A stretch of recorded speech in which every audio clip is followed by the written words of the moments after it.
নমস্কার বন্ধুরা, আজ আমি নিয়ে এসেছি দুর্দান্ত স্বাদের পালং শাকের একটি নিরামিষ রেসিপি, যেটা ভাত হোক বা রুটি যে কোনো কিছুর সাথে খেতে দারুণ লাগে। আর তৈরিও হয়ে যায় কিন্তু একদমই নামমাত্র তেল মশলায়। একদমই সহজ সাধারণ একটি রান্না, তবে এর স্বাদ হয় কিন্তু একদম অসাধারণ।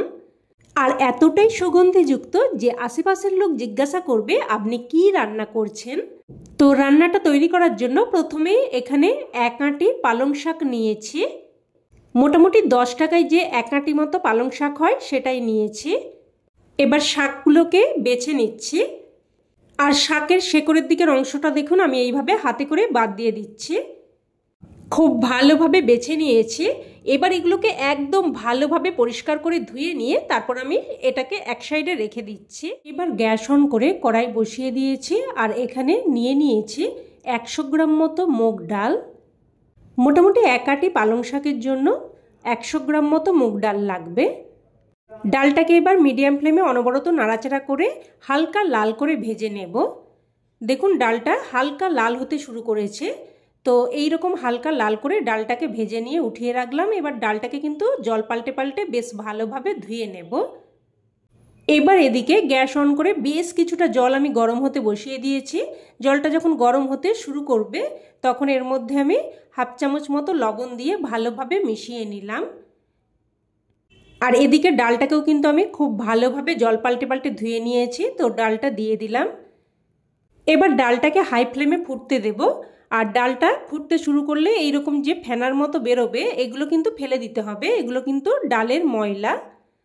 এবার মিডিয়াম ফ্লেমে ডালটাকে কিন্তু প্রায় 6 থেকে 7 মিনিট মতো রান্না করে নেব। এবার এদিকে শাকটাকে আমি পরিষ্কার করে ভালোভাবে ধুয়ে রেখেছিলাম। তো শাকটা এবার কেটে নেব। শাকটাকে খুব ছোট ছোট করে কাটবো না, দেখুন ঠিক এই রকম ভাবে কেটে নেব। পালং শাক খুবই নরম, তাই একটু বড় বড় করে কাটলে খাওয়ার সময় শাকটা যখন মুখে পড়বে খেতে কিন্তু বেশ ভালো লাগবে। তো দেখুন সমস্ত শাকটাই আমি কেটে নিয়েছি। এবার শাকটা উঠিয়ে রাখলাম। এবার এদিকে প্রায় 6-7 মিনিট মতো রান্না করে নিয়েছি। আর ডালটা দেখুন সেদ্ধ হয়ে গেছে, তবে একদম গলে মিশে যায়নি। দেখুন গোটা গোটা আছে, অথচ ডালটা কিন্তু সেদ্ধ হয়ে গেছে। এবার ঠিক এই পর্যায়ে কেটে রাখা পালং শাক দিয়ে দিতে হবে।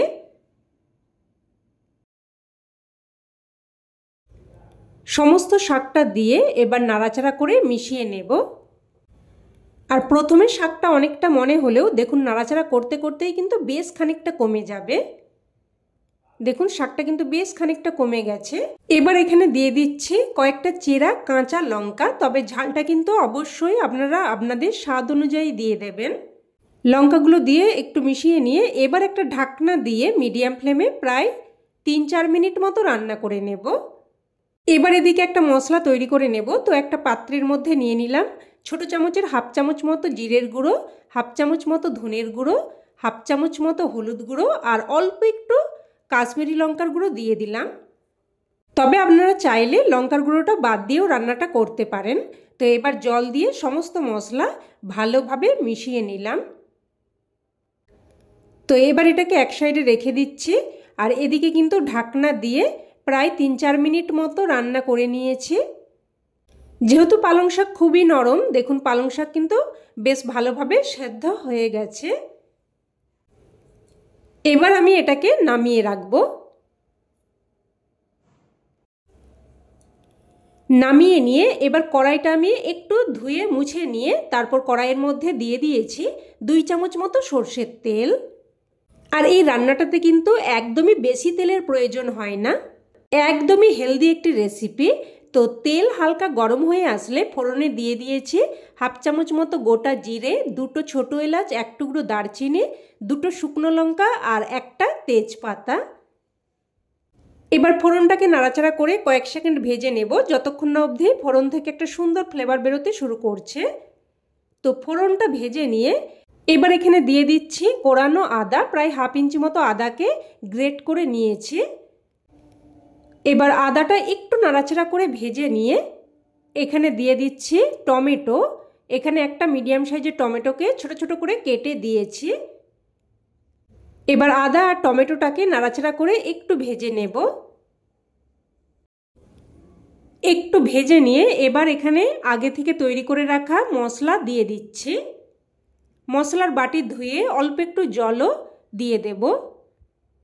এবার দিয়ে দিচ্ছি স্বাদ অনুযায়ী লবণ। আর ডাল আর শাক সেদ্ধ করার সময় আমি কিন্তু লবণ দিয়েছিলাম, তো সেই অনুযায়ী লবণটা দিয়ে দিতে হবে। আর এখানে দিয়ে দিচ্ছি 1 চিমটে মতো হিং। আর আপনারা চাইলে তেলের মধ্যে ফোড়নেও হিংটা দিতে পারেন, তো আমি আগে দিতে ভুলে গিয়েছিলাম, তাই এই পর্যায়ে কিন্তু দিয়ে দিলাম। এতে করেও কিন্তু ফ্লেভারটা সুন্দর আসবে। তো সব কিছু মিশিয়ে নিয়ে এবার একটা ঢাকনা দিয়ে মশলাটাকে প্রায় 2-3 মিনিট মতো কষিয়ে নেব। তো ঢাকনা দিয়ে দিয়ে মশলাটাকে দেখুন প্রায় 2-3 মিনিট মতো কষিয়ে নিয়েছি। মশলাটা থেকে কিন্তু তেল সেপারেট হয়ে গেছে, খুব সুন্দরভাবে মশলাটা কষানো হয়ে গেছে। এবার এখানে দিয়ে দিচ্ছি সেদ্ধ করে রাখা শাক আর ডাল। সব কিছু ভালোভাবে মিশিয়ে নেব। মিশিয়ে নিয়ে এবার প্রথমে হাই ফ্লেমে ফুটতে দেব। ফুটে আসলে গ্যাসের ফ্লেমটাকে মিডিয়ামে করে ঢাকনা দিয়ে আবারও 3-4 মিনিট মতো রান্না করে নেব। আর এই সময় আমি একটা মশলা তৈরি করে নেব। তো অন্যদিকের গ্যাস ওভেনে একটা তড়কা প্যান বসিয়ে দিয়ে দিয়েছি 1 চামচ মতো গোটা জিরে আর 1/2 চামচ মতো মৌরি। আর মৌরিটা দিয়ে দিলে কিন্তু বেশ একটা সুন্দর মিষ্টি ফ্লেভার আসবে। এবার লো টু মিডিয়াম ফ্লেমে জিরে আর মৌরিটাকে নাড়াচাড়া করে ভেজে নেব। দেখুন একটুক্ষণ নাড়াচাড়া করলে এরকম চিটপিট করে ফুটতে শুরু করবে, আর ততক্ষণ অবধি কিন্তু ভেজে নিতে হবে। তো এটাকে সাথে সাথেই নামিয়ে নিয়েছি। এবার এটাকে গুঁড়ো করে নিয়েছি। এবার এদিকে কিন্তু প্রায় 3-4 মিনিট মতো রান্না করে নিয়েছি। আবারও একবার নাড়াচাড়া করে মিশিয়ে নিলাম। এবার এখানে দিয়ে দিচ্ছি 1/2 চামচ মতো চিনি। আর অবশ্যই একটু মিষ্টি কিন্তু দিয়ে দেবেন, তাতে করে স্বাদটা সুন্দরভাবে ব্যালেন্স হবে আর খেতেও কিন্তু খুবই ভালো লাগবে। চিনিটা দিয়ে ভালোভাবে মিশিয়ে নিয়ে এবার যে ভাজা মশলাটা আমি গুঁড়ো করে রেখেছিলাম ওটা দিয়ে দিলাম। আর এই মশলাটা দেওয়ার সাথে সাথেই কিন্তু একটা সুন্দর ফ্লেভার বেরোতে শুরু করেছে। আপনারা যখন রান্নাটা করবেন এটা ফিল করতে পারবেন। তো গুঁড়ো মশলাটা দিয়ে মিশিয়ে নিয়ে একটা ঢাকনা দিয়ে জাস্ট 2 মিনিট মতো রান্না করে নিয়েছি। এবার এখানে দিয়ে দিচ্ছি কিছু কুচানো ধনেপাতা। তবে আপনারা চাইলে কিন্তু সবশেষে একটু ঘিও দিতে পারেন, তবে আমি আজ আর কিন্তু ঘিটা দিচ্ছি না। তো কুচানো ধনেপাতাটা দিয়ে ভালোভাবে মিশিয়ে নিয়ে এবার গ্যাসের ফ্লেম বন্ধ করে একটা ঢাকনা দিয়ে স্ট্যান্ডিং টাইমে রেখে দিলেই রান্না কিন্তু একদম তৈরি। এবার এটা গরম ভাত, রুটি যে কোনো কিছুর সাথেই পরিবেশন করতে পারেন। খেতে কিন্তু এক কথায় জাস্ট ফাটাফাটি লাগে। দারুণ সুস্বাদু স্বাস্থ্যকর একটি রেসিপি। অবশ্যই এইভাবে একবার বানিয়ে দেখবেন, না হলে কিন্তু এর স্বাদ আপনারা উপলব্ধি করতে পারবেন না। তো রেসিপি কেমন লাগলো অবশ্যই কমেন্টে জানাবেন। আর ভালো লেগে থাকলে প্লিজ একটা লাইক দিয়ে দেবেন। আর চাইলে অন্যান্যদের সাথে শেয়ারও করতে পারেন, যাতে করে এই দারুণ স্বাস্থ্যকর রেসিপিটা সকলের কাছে পৌঁছে যায়। আর চ্যানেলের নতুন বন্ধু হয়ে থাকলে চ্যানেলটি অবশ্যই করে সাবস্ক্রাইব করে নেবেন আর পাশে থাকা বেল বাটনটি অন করে রাখবেন, যাতে করে আমার সমস্ত রেসিপির আপডেট আপনার কাছে সবার আগে পৌঁছে যায়। তো আজ এই অবধি, আবারও নতুন কোনো রেসিপিতে দেখা হবে। ততক্ষণে ভালো থাকবেন, সুস্থ থাকবেন। ধন্যবাদ।